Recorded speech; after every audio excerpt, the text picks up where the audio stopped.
South Africa bongedde okunyiiga. South Africa bongedde atuliza okunyiiga. President wa South Africa Cyril Ramaphosa avudde n'agenda maaso n'okuba nti azzeemu okubogolera eggwanga erya Rwanda n'abagamba nti please twagala a complete withdraw. Amagye gamwe gonna gemulina ku ttaka ly'eggwanga eryitibwa erya Congo mugagyeewo gadde waka. Ramaphosa agambye Rwanda amagye gonna gemulina Congo waka. Kubanga nti South Africa essaawa yonna egenda kuddamu okuyungula eggye ery'amaanyi. Bagenda kukola reinforcement. South Africa amagye gaabwe South African National Defence Force SANDF bagambye nti bagenda kwongera okudeployinga basirikale 14 ab'eggwanga etibwa South Africa be bagenda maaso n'okubika nti bafiira wakati mu bulumbaganyi bwakolebwako eggye eriyitibwa aba M23 abawagirwa nti RDF amagye g'eggwanga eriyitibwa erya Rwanda. Kale n'atuliza mu kiwandiiko ekinene ddala ekifulumiziddwa olunaku oluyise. Ramaphosa omukulembeze eggwanga South Africa avumiridde okusooka violence egenda maaso munda mu ggwanga etibwa DR Congo ebitundu ebya Eastern DRC eyo, era n'asaba Rwanda to immediately withdraw its forces from Congolese territory. Bamugambye nti amagye gafulumye. Era ne bategeeza nti aba South Africa tebagenda kukrisibatisibwa muntu yenna. Beetegefu nnyo nnyini ddala okwongera okuwagira munywanyi waabwe gwe bayita DR Congo. Bagambye nti abaserikale baabwe battiddwa mu kaseera ka ceasefire agreement wakati wa DRC n'eggwanga etibwa erya Rwanda. Era si basanyufu yadde bagambye tetugenda maaso n'okabika nti oba olyawo tusse emikono wansi tugenda kuyungula amagye gaffe amalala gayingire munda mu nsi etibwa DRC. Kale no Rwanda tukusaba fulumya bw'olinayo kubanga ekinene kijja.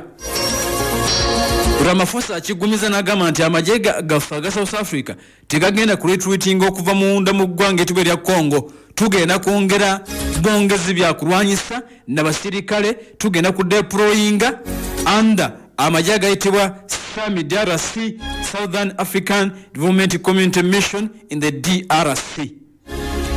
Bagambye tugenda kubongerako bwongezi. Jjukira nti eggwanga etibwa Tanzania nabo bakonfamize nti bafiiriddwayo abasirikale 2 munda mu ggwanga etibwa erya DRC mu kulwaganagana okugenda mu maaso. Tanzania mweri mu magye gano atuliriza agakulemberwa mu South Africa. Kakati okusinziira ku biriwo, Ramaphosa agambye eggwanga etibwa erya Rwanda nti please respect DRC's sovereignty. Mubawe ku kitiibwa amagye mugafulumye kubanga tugenda kuba tuleeta.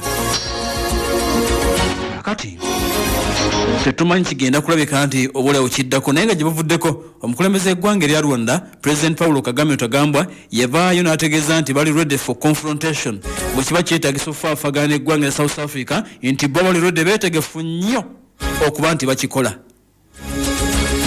Basobola tebasobola tubakyekingemu. South Africa ddala basobola okonfrontinga eggwanga eritibwa erya Rwanda. Tubakebere katusoke tubakebere tulabe. South Africa versus Rwanda kisoboka oba tekisoboka? South Africa versus Rwanda. Ddala mwami Rwanda asobola okwenganga South Africa. Mr. Rwanda asobola okwenganga South Africa.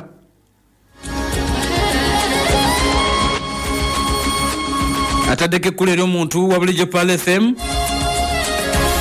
The inside story Rwanda versus South Africa. Kati ekiriwo mu recent escalation wakati wa Rwanda n'eggwanga etibwa erya South Africa ekiriwo, Ramaphosa azzeemu n'alabula abagambye nti please amagye gonna ge muyina gafulume. Tugenda kuddamu okudeployinga. This time round tuli serious. Twagala kuba abasajja tubafulumye. Eggwanga erya Congo muli gyoza okumala ebbanga. Muli gyoze okumala ebbanga yessaawa mugende maaso n'okuba nti mufuluma. Okitegeera babagambye nti mufulume. Rwanda mwami Kagame beera muntu mukulu, fulumya amajeego. Fulumya amajeego.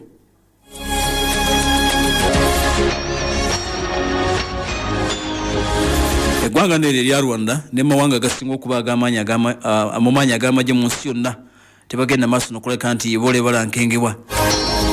Akatonotono kenyinza okubuulirako ku ggwanga lino, Abanyarwanda bano bagamba nti bali ready nnyo, bali ready for any confrontation ne South Africa.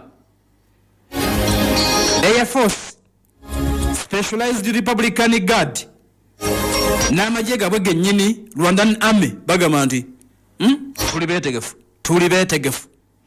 Bajeti yaabwe omwaka mu byokulwana, bajeti yaabwe ya defense bateekamu bukadde 120 ensimbi eza dola. Abanyarwanda buli mwezi buli mwaka bakwata bukadde 120 ze bateeka tuliza mu defense bajeti yaabwe. South Africa go beepimamu ateekamu billioni 3 eza dola.